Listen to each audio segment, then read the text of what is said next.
Assalamualaikum warahmatullahi wabarakatuh. Selamat pagi. Kami calon guru penggerak Angkatan 10 Kabupaten Ende akan menyelesaikan tugas demonstrasi kontekstual pada modul 2.3 coaching dalam supervisi akademik. Perkenalkan, nama saya Francisca Bua dari SMPN 1 Atap Pulau Ara dan teman saya Anastasia Nona dari SMP Swasta Katolik Muni. Dan teman saya Victor Sukarjo dari SMPN 1 Atap Pulau Ara. Sekian dan terima kasih. Selamat pagi Bu Siska, apa kabar? Selamat pagi juga Ibu, kabarnya baik-baik saja. Puji Tuhan, kita sehat selalu.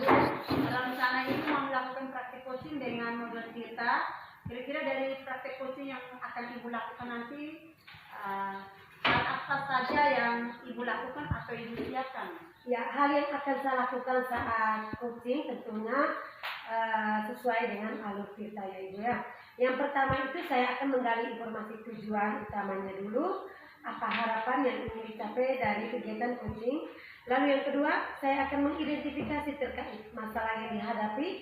Setelah itu menggali rencana aksi dalam rangka mencari solusi atau masalahnya. Kemudian yang terakhir, saya akan menanyakan komitmen serta tanggung jawab seperti apa dalam melaksanakan rencana aksinya. Baik Ibu, nanti dalam praktik coachingnya, Ibu dengan coachingnya, saya akan mengamati dan menilai Ibu dengan memberi penilaian coaching. Baik Ibu, nanti saya bisa mengetahui apa yang sudah baik dan apa yang kurang baik yang harus saya perbaiki. Jadi nanti saya akan memakai 4 kriteria Ibu. Yang pertama kurang baik, yang kedua cukup baik, kemudian yang ketiga baik, dan yang terakhir sangat baik. Baik Ibu. Baik, terus kompetensi apa yang akan Ibu kembangkan nanti? Jadi kompetensi coaching yang ingin saya kembangkan adalah kehadiran penuh, mendengarkan secara aktif, dan memberikan pertanyaan berbobot kepada coach saya.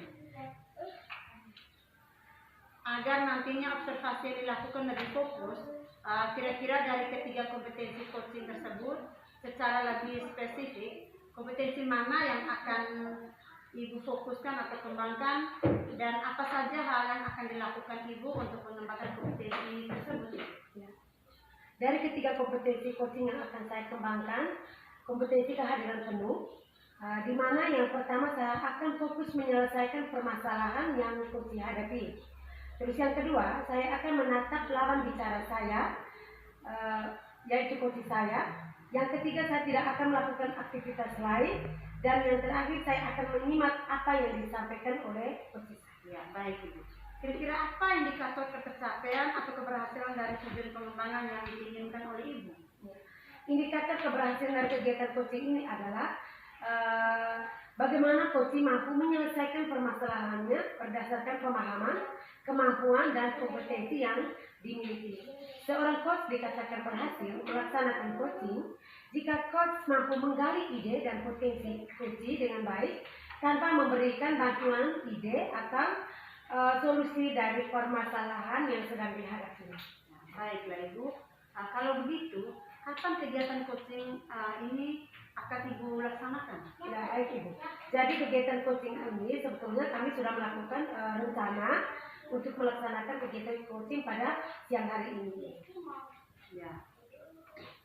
Baik Ibu,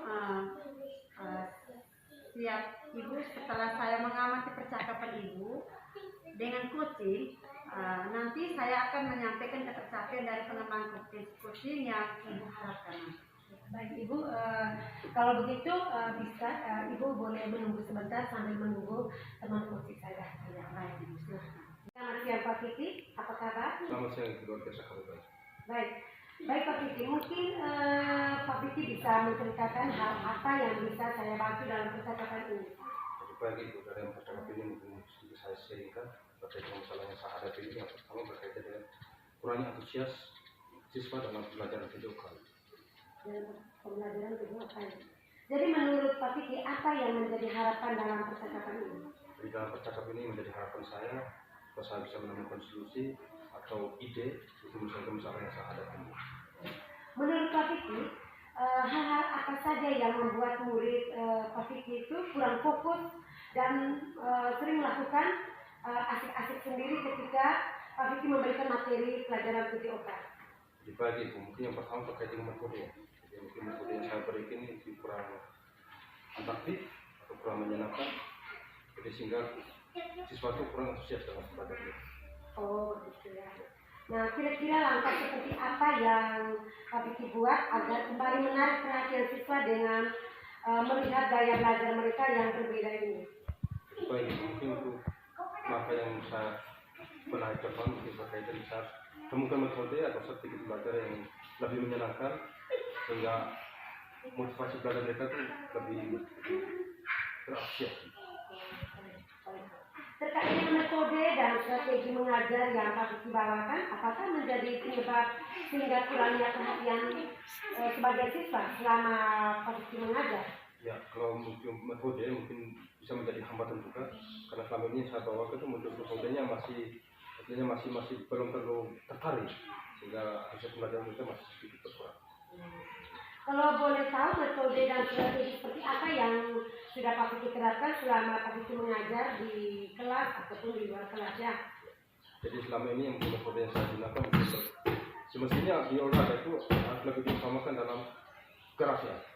Mungkin di kelas mungkin selama ini saya buat itu melalui diskusi, percakapan, sehingga itu yang mungkin kenapa itu mereka sedikit kurang menarik.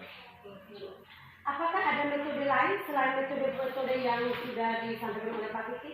Yang metode yang saya gunakan biasanya di lapangan sebelum mereka mempraktikkan itu, yang pertama itu saya bagi dalam kelompok, kemudian mereka mendiskusikan, menemukan diskusi, sehingga mereka bisa mempraktikkan gerakan-gerakan yang saya sampaikan. Betul sekali Pak Vicky ya. Saya yakin ketika kita menggunakan banyak metode dan strategi yang menyenangkan, itu pasti semua siswa akan lebih tertarik mengikuti pelajaran yang kita berikan. Lalu apa rencana Pak Vicky untuk menyelesaikan masalah ini? Jadi mungkin rencana saya untuk menyelesaikan masalah ini yang pertama saya harus temukan metode atau strategi yang lebih menarik, kemudian saya harus mengetahui bagaimana gaya belajar mereka. Kalau ini gaya belajar mereka berbeda-beda. Saya harus temukan itu supaya masalah yang ada ini bisa teratasi. Bagus sekali rencana dari Pak Vicky ya. Mudah-mudahan berhasil ya Pak Vicky ya. Terakhir Pak Vicky bisa sampaikan komitmen dari Pak Vicky terkait perubahan-perubahan yang akan Pak Vicky lakukan untuk kedepannya berkaitan dengan masalah yang Pak Vicky hadapi sekarang.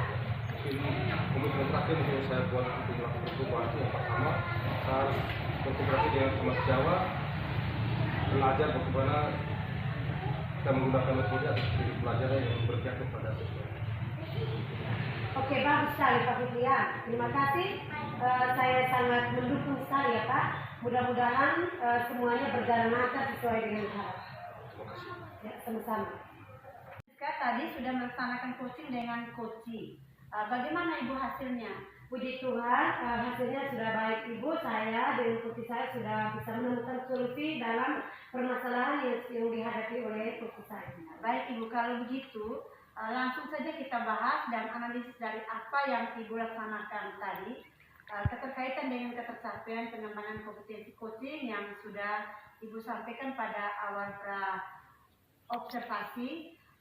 Apa yang sudah Ibu lakukan untuk mencapai ketersapaian dari indikator yang sudah Ibu sebutkan tadi pada pra-observasi? Baik Ibu, jadi saya ingin mengembangkan kompetensi kehadiran penuh. Tadi itu saya sudah fokus dalam memecahkan masalah yang dihadapi oleh coach saya. Saya juga sudah mendengarkan secara penuh apa yang disampaikan oleh coach saya dan ketika kegiatan coaching tadi, saya tidak melakukan aktivitas yang lain. Saya menatap coach saya dan saya mendengar dengan seksama apa yang menjadi permasalahan dari coach saya. Baik Ibu, memang tadi saya lihat Ibu sudah hadir secara penuh dengan coachingnya Ibu.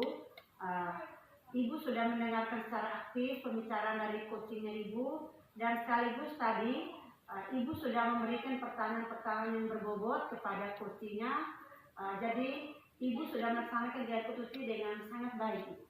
Terima kasih banyak Ibu sudah menyampaikan penilaian atas kegiatan coaching saya tadi. Sama-sama Ibu. Setelah kegiatan coaching tadi, kira-kira rencana Ibu ke depannya, kompetensi coaching mana yang ingin Ibu dikembangkan lagi?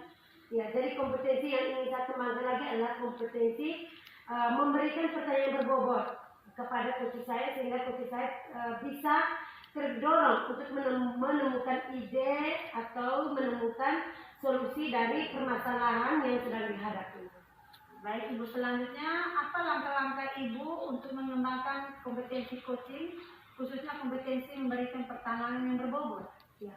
Langkah yang akan saya lakukan adalah saya akan melakukan refleksi diri. Itu yang pertama, untuk mengetahui kekurangan apa yang ada pada diri saya, perbaiki ketika melakukan coaching.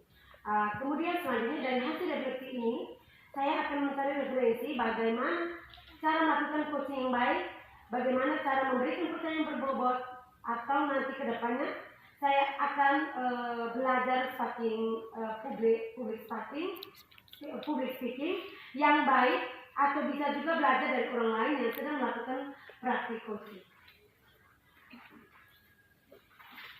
Jadi Ibu mencari referensi dulu, belajar public speaking dan belajar pengalaman coaching orang lain. Kemudian kira-kira kapan Ibu akan melaksanakan rencana ini, Ibu? Ya, saya akan melaksanakan rencana tersebut secepatnya. Mencari referensi di Google, di YouTube, atau media lainnya. Kemudian akan mengikuti kegiatan public speaking begitu pada saat ada waktu yang lenggang.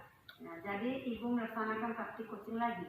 Ya, ya, saya akan melaksanakan praktik coaching jika ada teman yang memintanya.